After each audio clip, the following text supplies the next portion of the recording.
ordinary, the phenomenal, ordinary extraordinary, plus an accidental shooting leaves the young boy near death. His unbelievable recovery. The right half of his brain is gone. Will touch and amaze you. Ordinary extraordinary. Coming up next on... Oh, let's start for the weekend. We'll check it at 11.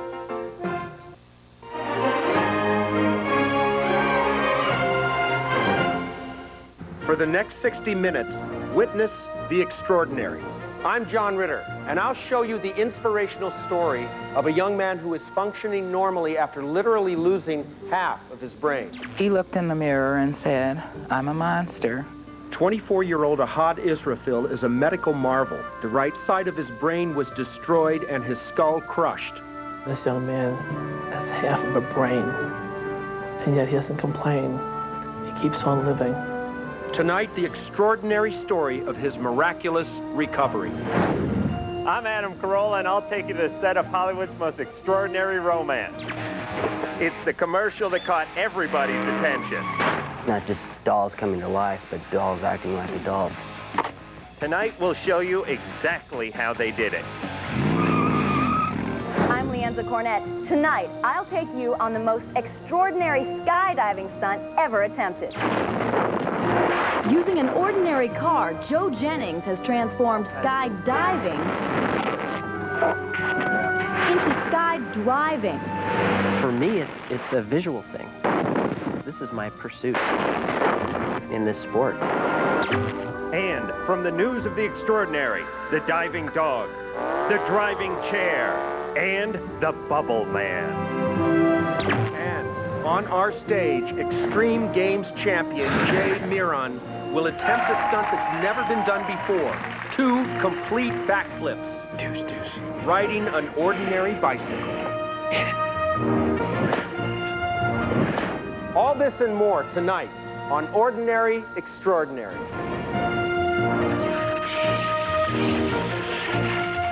Ladies and gentlemen, Mr. John Ritter.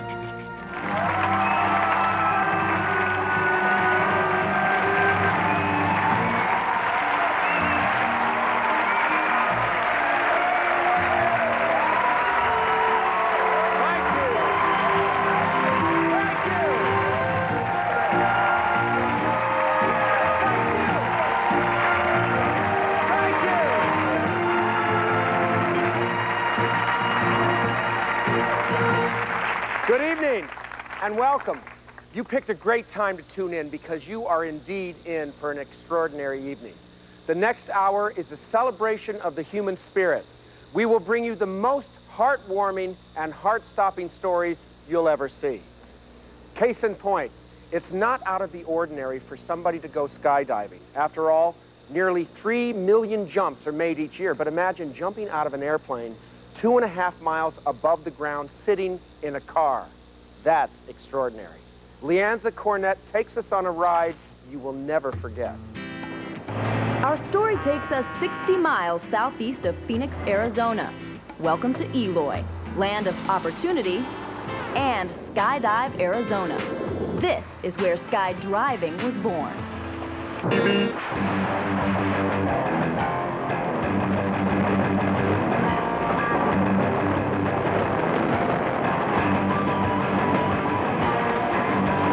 The ultimate question after all of that is why? Why do you do this? It's a great thing.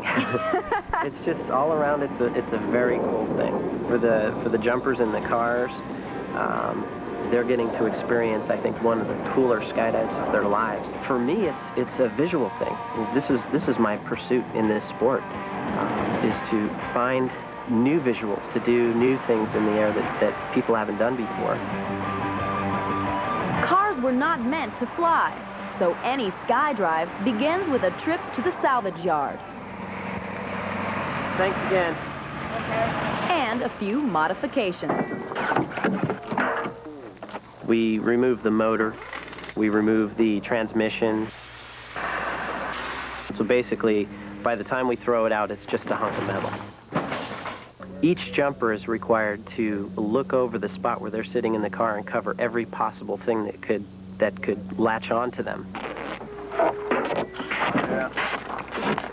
an announcement for the car jumpers or people who are involved in the car jump, whether that's people who are pushing the car. Don't get above it, because all kinds of little things are flying off of this car. I mean, there's like little bolts and dust and dirt and pieces of things that'll really hurt you. And then, of course, if a seat comes up, you're going to get bonked, and you're going to get bonked really hard.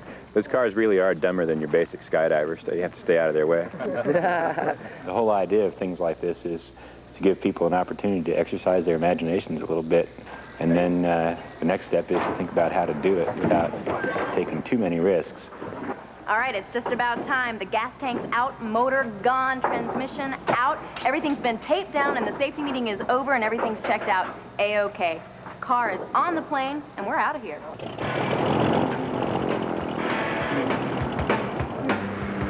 On the climb to altitude, we're all talking about sort of last-minute details of what we need to do.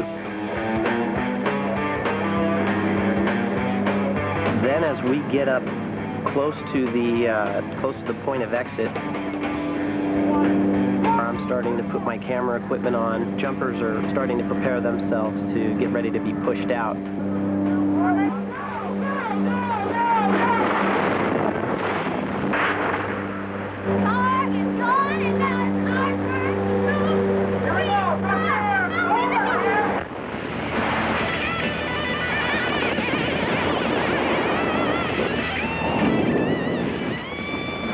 Does not fly as planned. From my safe vantage point, I could see 1,000 pounds of scrap metal spinning wildly through the air, falling to Earth at over 140 miles per hour.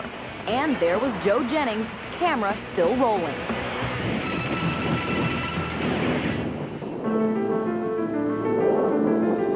The places where we're dropping the cars are considered drop test areas where people are able to drop things anyway. There's nothing out there. It's kind of a wasteland.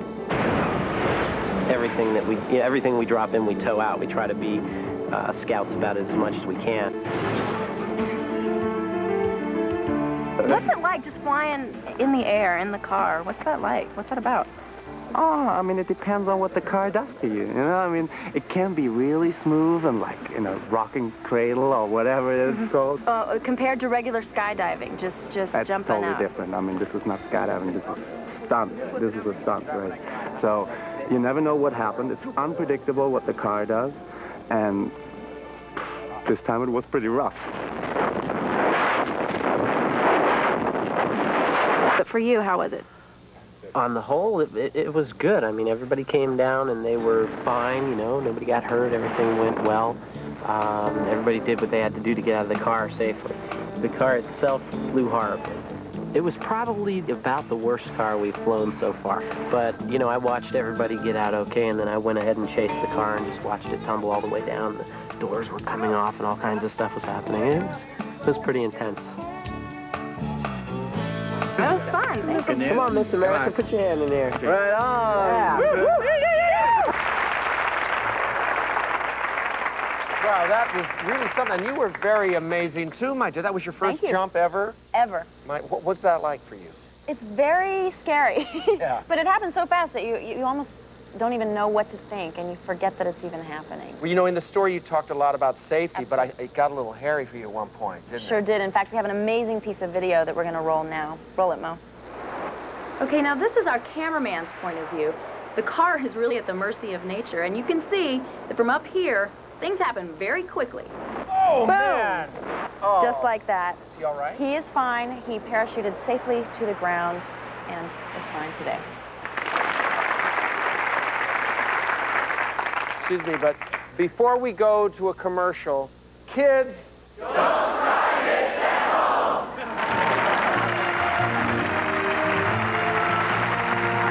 Coming up on our stage, Extreme Games champion Jay Miron will attempt to do something that has never been done before.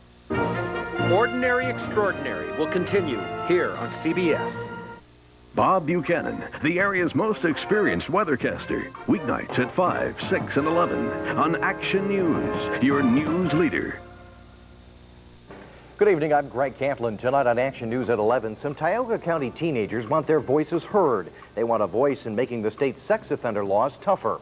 Plus, after a couple of weeks stalled in Washington, a Vestal trucker is on the road again. We've also got your weekend weather, all that and more coming up at 11.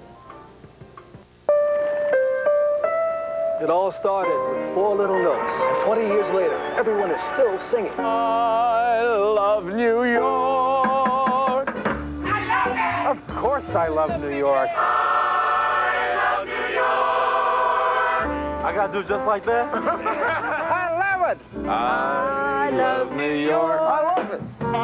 For your free I Love New York travel guide, call 1-800-I-LOVE-NEW-YORK. I love New York. To be a telecommunications company around here, we should try. Those are the ones I like dealing with. Oh, let's start for the weekend. We'll check it at 11. CBS, welcome home.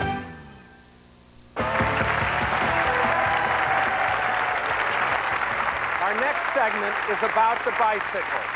One of the most ordinary things in the world. But out of the ordinary comes the extraordinary. Watch and you'll see what I mean. Bars, France. For years, this majestic vista set deep in the middle of the French Alps has been the home to skiers from all over the world. But for the last 2 years, it has also become ground zero for a small group of bicyclists. Their goal? To go faster than anyone has ever gone before on a bicycle. Speed in excess of 100 miles per hour. The most amazing thing about this is that they're going over 100 miles an hour on a bicycle. I mean, people don't even go 100 miles an hour in their cars for the most part. The riders know you can't go over 100 miles per hour on just any bike. A world record depends on guts and science. What started as ordinary mountain bikes have been modified into $20,000 aerodynamic bullets. The frames were modeled after a ship's bow, then constructed of stronger yet lighter materials. The entire bike was coated with Teflon so that the air could slip by more easily. The tires were covered with metal studs to improve traction. Motorcycle disc brakes replaced ordinary bike brakes because at these incredible speeds, regular bike brakes would melt.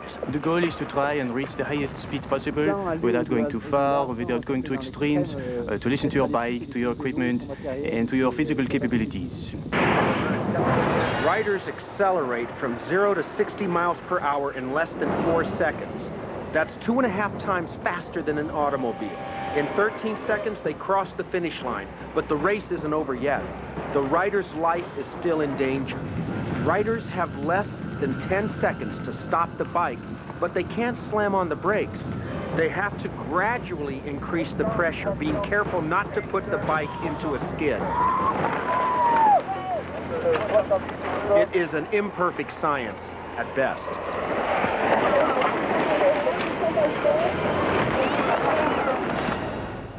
In March of 1996, Frenchman Eric Barone made history. He set a new world's record of 117 miles per hour on a bicycle. Now from the French Alps to the Big Apple, here's the incredible story of Dexter Benjamin, bike messenger. New York City, maybe the most congested city in the world. In the heart of the hustle and bustle, well over 1,000 bike messengers negotiate the concrete canyons at breakneck speeds, earning an average of $125 a day. For the most part, they are ordinary people on ordinary bikes. But 32-year-old Dexter Benjamin is anything but ordinary.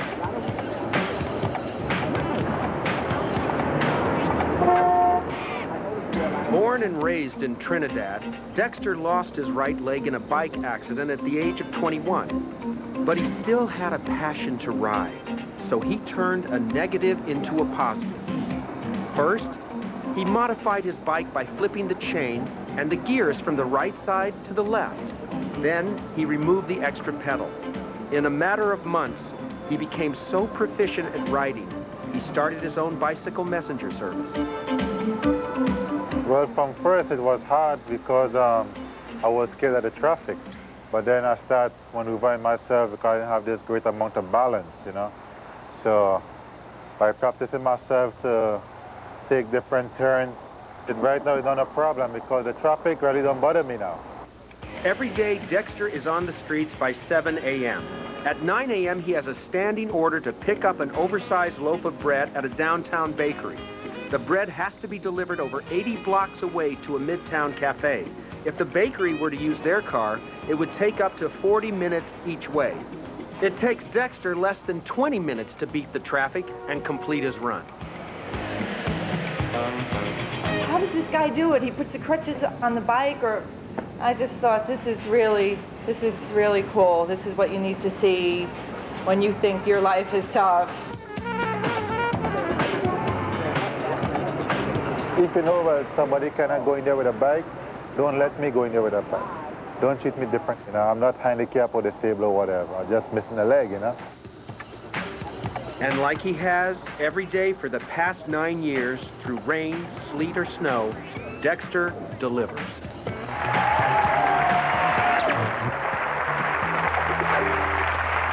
This is Jay Miron, a member of the Schwinn bicycle stunt team. Jay is a 3-time world champion and the 1995 Extreme Games jumping champion. Tonight, on our stage, Jay is going to go beyond extreme. Tell everybody what you're going to do. I'm going to throw a double back. For those of you who are not as well versed in contemporary bike lingo as yours truly, I'll translate. Jay is going to propel himself high enough to execute 2 complete backflips in midair, then land on his wheels. Many extreme riders have tried, and to our knowledge, no one has ever made it. Jay, what are the dangers of what you're about to do? Well, obviously, as soon as you go upside down, there's the risk of breaking a neck. This is upside down 2 times, so it's twice as dangerous. Well, good luck. Are you ready to go? Yeah, I'm ready to go. Take off. Thanks. Jay's extraordinary stunt doesn't begin here. It starts up there. In order for Jay to generate enough speed to complete the double back, he will have to use every inch of our studio, a diagonal distance equal to a 15-story building. Jay's designed a special 2-story high ramp with a 65-degree vertical drop where Jay's spotter is standing right now.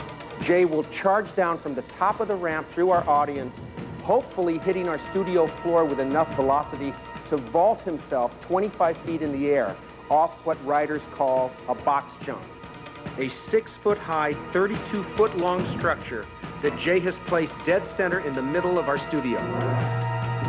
At the highest point of his jump, Jay will be less than 5 feet from the top of our studio, and that should give him enough time to complete the 2 backflips.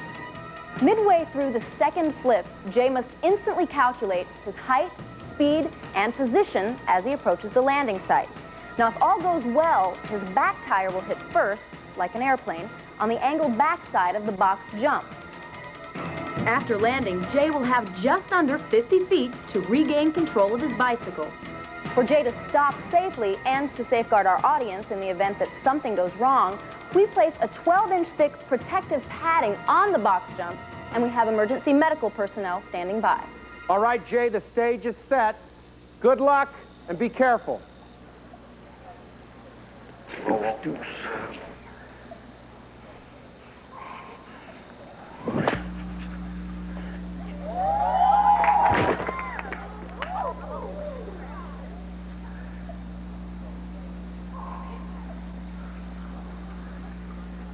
I'm fine.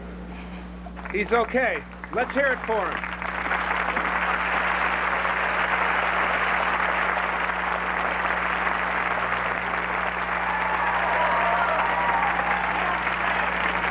As you can see, just before committing to a second backflip, Jay bailed out 15 feet above our studio floor.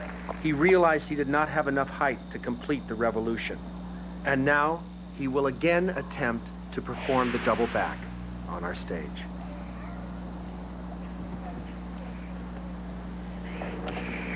Come in. Hit it.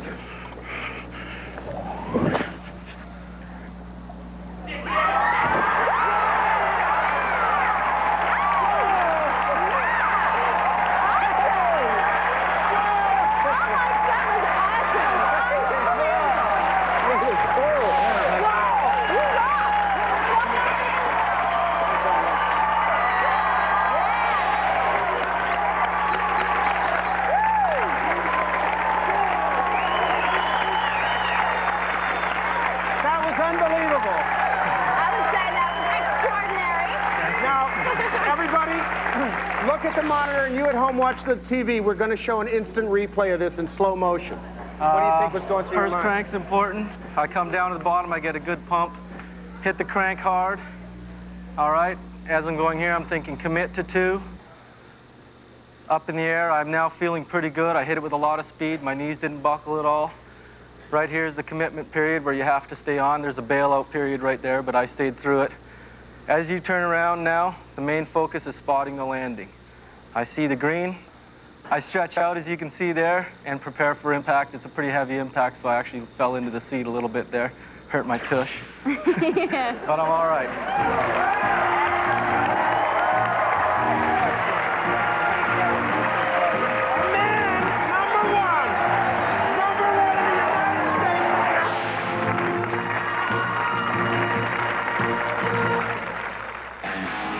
Coming up, it's the commercial that everyone is still talking about.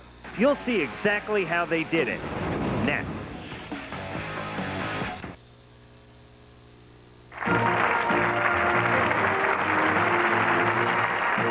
Welcome back. Each year, advertisers spend a staggering $31 billion peddling their products on television. That's right, $31 billion. And every once in a while, a commercial comes along that really gets our attention, and it becomes a perfect story for our show. Adam Carolla has the details. You've probably seen it. An ordinary love triangle. Roxanne, the beautiful girl who gets swept off her feet by the rugged adventurer Nick, thus leaving preppy boyfriend Tad up a creek. But what's extraordinary? Not a word is spoken. And you don't know what they're selling until the last 2 seconds. We weren't trying to sell anything per se. We could just tell a really fun little story. It's not just dolls coming to life, but dolls acting like adults. It's almost like The Simpsons, where, you know, kids laugh and they really like it, but it's really going about 2 feet over their head. Whereas adults, you know, they can really appreciate it. The commercial was the creation of Portland, Oregon's Wbng Studios, who specialize in stop-motion animation using clay figures. We are all about, and only really all about, in my opinion, bringing characters to life. The stars of the commercial may look like toys, but they're based on real people. They actually considered hundreds of models before casting the parts of Nick, Roxanne, and Tad. Separated at birth? You tell me. They received hundreds of potential headshots, looking for the perfect face that would ultimately be transformed into clay. For the bombshell Roxanne, they chose this anatomically correct model from Santa Monica, California. This studly LA model was given the role of the preppy Tad. And the rugged adventurer Nick, well, he was a friend of the director. It was important to use an actual human face because we would have been working forever if somebody would have just molded it out of clay, and I would have said no, and they, well, what do you want? Well, higher cheekbones. I mean, you end up with probably a monster, you know. What part would you cast me in if I auditioned for the commercial? I'd have to see you in a dress, but I do have a role in mind. Well, if you got a roll of singles, you can see me in a dress. Well, can you break a 20? To execute the commercial, it took a creative team of 30 people, mostly grown-ups who like to play with dolls. They painstakingly worked out every detail of the process. The plastic dolls were fitted with hand-tailored wardrobe. Extra-large expressive clay faces were used for close-ups. To animate the figures, each doll was moved and photographed 1 frame at a time, 24 frames per second. Even with perfect preparation, it still took 5.5 weeks of shooting. The shot of Nick jumping off the table in the boys' bedroom was also animated frame by frame. Since objects can't suspend themselves in midair, the animators used metal rods to support Nick in each of the individual poses. Then, the same camera angles of the table were filmed without the characters. Later, the 2 images were combined digitally to hide the metal rods. Nick does that eyebrow thing, Mark. Can you tell us a little about that? Well, eyebrows are a sort of a cheap way of sort of conveying an emotion quickly. Yeah, I like that. I mean, Jack Nicholson has sort of made a career out of it. Right. Nick never gets out of the car and smashes anyone's window in with a golf club, does he? that we cut that scene. They spent in excess of $1 million producing the commercial. The most difficult part? Mixing the animated dolls with real-world things, like cats, who had to jump on cue. There were two. There was one that was a sitting kitty, and there was one that was a, what they called jumpy kitty. You know, the cat just had to see that color red of the car, and it would just take off. They hated that car, though. They just hated it. Aren't you concerned about the message this commercial sends to the women of America, that they should leave the security of a man like Tad and go running off with a man like Nick in a stolen car? That was the message I was hoping to convey, yeah. Oh, was? Yeah. Oh, work.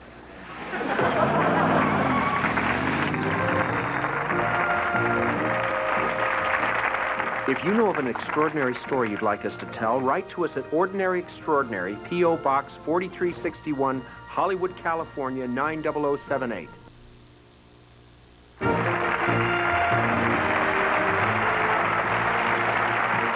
Welcome back. This next story is going to make you feel good. It is about a wonderful man named John Stokes who literally took an injured bird under his wing.